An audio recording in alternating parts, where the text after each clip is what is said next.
जब किसी व्यक्ति के हाथ पैर में कोई विकृति होती है तो लोग उपहासवश उसे अष्टावक्र कह देते हैं। लेकिन क्या अष्टावक्र का संबंध केवल अंगों की विकृति से है या उनकी लोकप्रियता का आधार उनका आत्मज्ञान था? तो ऐसे महान संत और ऋषि अष्टावक्र से जुड़े विभिन्न प्रसंगों का उल्लेख हम करने वाले हैं। तो इसके लिए नमस्कार मेरे सनातनी परिवार, हम हिंदुस्तानी आर के चैनल पर आप सभी का बहुत बहुत स्वागत है। सनातनी महामुनि अष्टावक्र, इसमें हमने प्रथम प्रकरण में यानी कि कल हमने देखा अष्टावक्र को क्या श्राप मिला था, कैसे श्राप मिला। हम यही जानना चाहते हैं कि अष्टावक्र कौन थे, किस प्रकार उनकी विद्वता ने भारतीय दर्शन को नई ऊंचाई प्रदान की। इसी कड़ी में महाभारत के वन पर्व के अंतर्गत तीर्थ यात्रा पर्व में महर्षि लोमेश ने अपने आश्रम में युधिष्ठिर को अष्टावक्र के संबंध में विस्तृत उपाख्यान दिया था और अत्यंत रोचक बात सुनाई थी। अष्टावक्र के पिता का नाम मुनि कहोड़ एवं माता का नाम सुजाता था। कहोड़ ऋषि महर्षि उदालक के शिष्य थे। महर्षि उदालक ने सेवाव्रती कहोड़ को वेदों में पारंगत जानकर अपनी पुत्री सुजाता का विवाह कहोड़ के साथ कर दिया था। आचार्य अष्टावक्र इन्हीं कहोड़ और सुजाता की संतान थे। महर्षि उदालक के ज्ञानी पुत्र श्वेत केतु अष्टावक्र के मामा थे। अष्टावक्र के बारे में बहुत सारी कथाएं प्रचलित है। उनमें से कुछ कथाओं का हम आज आपके सामने उल्लेख करेंगे कि अष्टावक्र के अंग जन्म से ही 8 जगह टेढ़े मेढ़े थे और वे देखने में भी कुरूप थे। जन्म से ही अंगों के टेढ़े मेढ़े होने के पीछे कथा जो है वो मित्रों आज हम संक्षेप में आपको बताएंगे कि एक बार जब कहोड़ मुनि वेद पाठ कर रहे थे तो सुजाता के गर्भस्थ बालक ने उनके गलत उच्चारण एवं व्याख्या के लिए उनको टोक दिया। इन्होंने गर्भ से ही अपने पिता से कहा कि रुको, ज्ञान तो स्वयं के भीतर है, सत्य शास्त्रों में नहीं स्वयं में है। उनके पिता इस प्रकार वचन सुनकर अत्यंत क्रोधित हो गए। उन्होंने कहा, अपने माँ के पेट से ही तू टेढ़ी मेढ़ी बातें कर रहा है, जब पैदा होगा तो न जाने क्या करेगा। कहोड़ मुनि ने बालक को शाप देते हुए कहा कि तू टेढ़ी मेढ़ी बातें कर रहा है, इसीलिए तेरे शरीर के अंग 8 जगह से टेढ़े मेढ़े हो जाएंगे और इसीलिए इनका नाम अष्टावक्र पड़ा। अष्टावक्र के संबंध में एक कथा के मुताबिक जब वे 12 वर्ष के थे तब राजा जनक ने देश के सभी बड़े बड़े विद्वानों को बुलाकर एक सभा का आयोजन किया, जिसमें तत्व ज्ञान पर शास्त्रार्थ रखा गया था। इसमें यह भी घोषणा हुई थी कि जो इसमें जीतेगा उसे सिंगों पर स्वर्ण मढ़ी हुई 100 गायें दी जाएगी। शास्त्रार्थ में भाग लेने के लिए देश के बड़े बड़े विद्वान एकत्र हुए। इसमें अष्टावक्र के पिता भी सम्मिलित हुए। शास्त्रार्थ आरंभ हुआ और लंबे समय तक चलता रहा। तत्वज्ञान पर चर्चा चल रही थी। सायंकाल को अष्टावक्र को खबर मिली कि उनके पिता और सभी से तो जीत गए हैं, किंतु एक पंडित से हार रहे हैं। यह सुनकर अष्टावक्र भी वहां सभा में पहुंच गए। सभा पंडितों की थी, उसमें आत्मज्ञानी तो कोई था नहीं। अष्टावक्र जब अपने टेढ़े मेढ़े रूप के साथ उस सभा में पहुंचे तो उनकी आकृति व चाल ढाल देखकर सभी सभासद हंस पड़े। थोड़ी देर रुकने के बाद अष्टावक्र भी उन सभासदों को देखकर जोर से हंसे। उनकी हंसी देखकर राजा जनक ने उनसे पूछा, ये विद्वान क्यों हंसे यह तो मैं समझ गया, किंतु तुम क्यों हंसे यह मेरी समझ में नहीं आया। इस पर अष्टावक्र ने कहा, मैं इसलिए हंसा कि इन चर्मकारों की सभा में आज सत्य का निर्णय हो रहा है। ये चर्मकार यहाँ क्या कर रहे हैं। 12 वर्ष का बालक कितना अनूठा रहा होगा, कितना आत्मविश्वासी एवं प्रतिभाशाली रहा होगा, जिसने देश के प्रसिद्ध विद्वानों को चर्मकार की संज्ञा दे डाली। चर्मकार शब्द सुनते ही सारी सभा में सन्नाटा छा गया। सभी स्तब्ध रह गए। जनक ने जिन्हें विद्वान समझकर बुलाया था उन्हें कोई आकर चर्मकार कह दे तो यह जनक का भी अपमान था।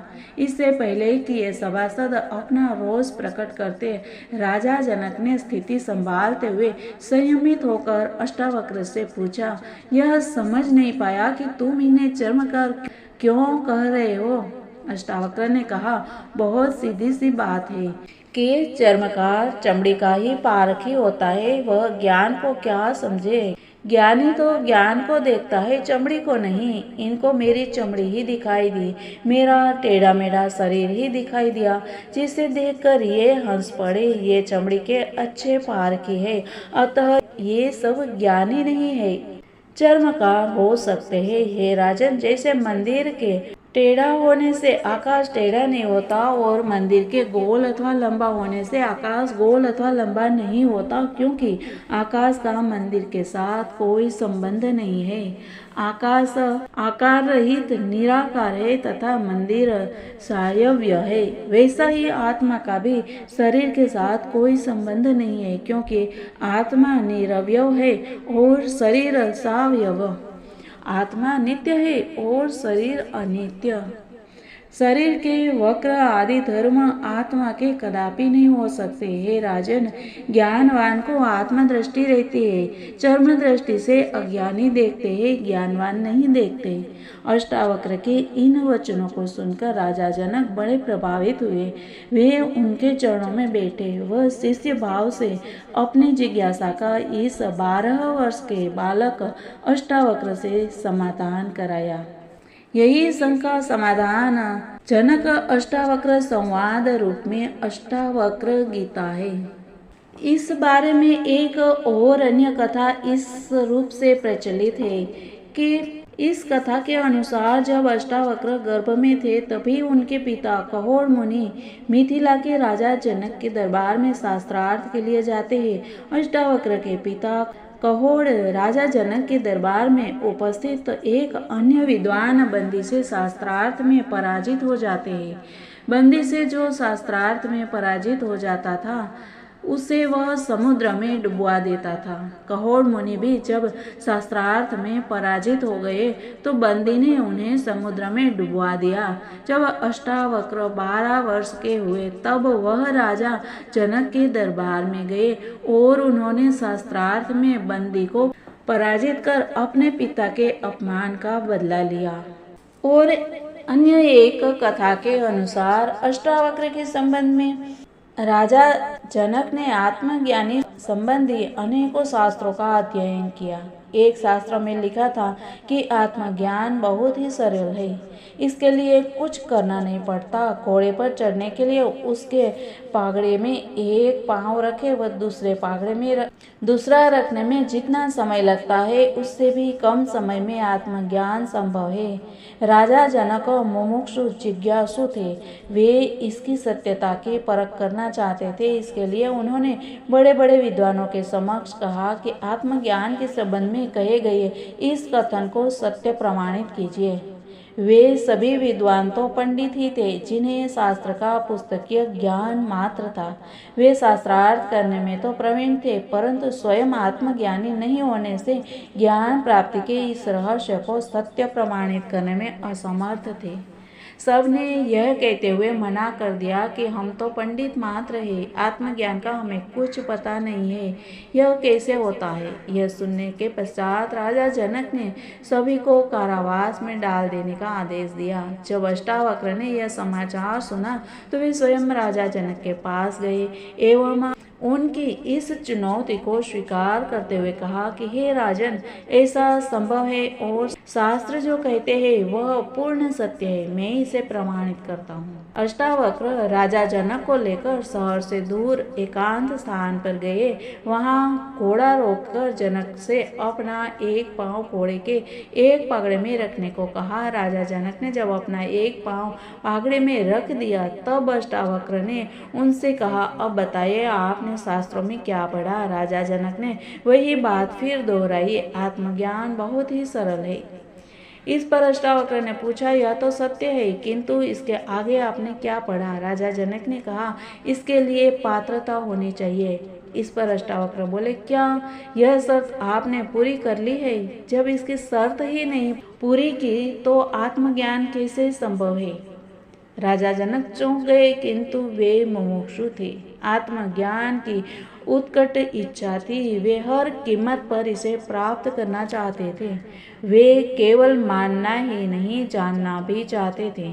वैज्ञानिक की भांति ब्रह्म ज्ञान को प्रत्यक्ष देखना चाहते थे। जब ऐसा सद्गुरु उन्हें मिल गया तो वे इस अवसर को कैसे खो सकते थे? राजा जनक में तीव्र बुद्धि व प्रतिभा थी, साथ ही उच्च बोध या रहस्य को समझने की क्षमता भी थी। इससे भी उच्च कोटि की थी उनकी मुमुक्षा। शास्त्रों के ज्ञाता होने के कारण वे जानते थे कि पात्रता के लिए आवश्यक है अहंकार से मुक्ति, पूर्ण समर्पण, शरीर व मन के भावों से मुक्ति, शास्त्र व ज्ञान से मुक्ति, सभी प्रकार के बाध्य उपादानों से अपने आप को मुक्त कर देना। इन सब का कारण अहंकार है, जिसके छूटते ही व्यक्ति का आत्मा से उसी क्षण संपर्क हो जाता है।